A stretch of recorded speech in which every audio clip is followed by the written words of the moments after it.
The box office finally picked up some pace in the last weeks, but it's still not great. Just in 2019 we had 9 movies make over $1 billion compared to only 2 last year. But this got me curious. What are the 10 movies that made the most money? The first, but definitely not the last Avengers movie on this list. This movie was so successful other studios desperately tried to replicate its success.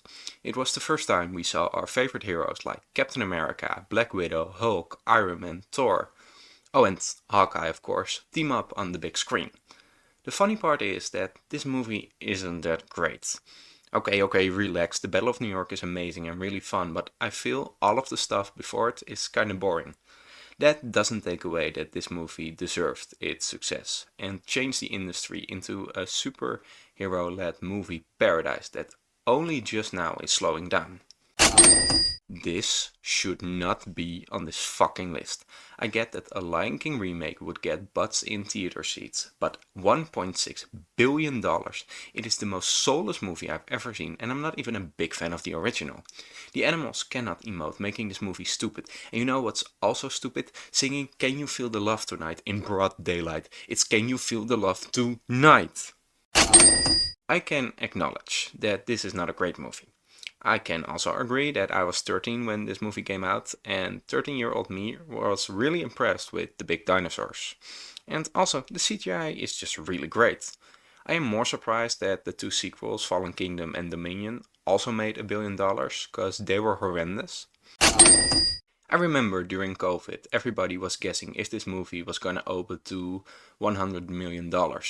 It became $260 million. And it makes sense. This movie is a love letter to all Spider-Man movies with all the villains and the 3 Spider-Mans. But it wasn't just a cameo fest. It also had a great story about identity and sacrifice, making this one of my favorite Spider-Man movies.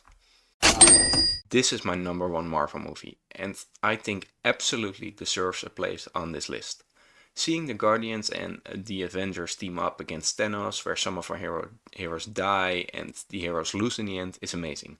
I also think the Wakanda battle is better than the New York battle and the Endgame battle, but that's just personal preference. It is a 2.5-hour movie that flies by and is just so entertaining. I get it, this was the first Star Wars movie in 10 years and the first of Disney Star Wars, but it's not that good. I never rewatched this movie, and when I get the urge to rewatch this, I just put on A New Hope. I also think this movie will be talked less and less about in the next couple of years, and that's because of how badly the sequel trilogy ended. But to be honest, I don't care about Star Wars anymore, because the fanbase is so fucking toxic. The first of 3 James Cameron movies, and the only one that has been released in the 20th century. When this movie came out, it was a box office sensation that stayed at number 1 for months. It won 11 Oscars and made possibly the most romantic movie about a tragedy ever.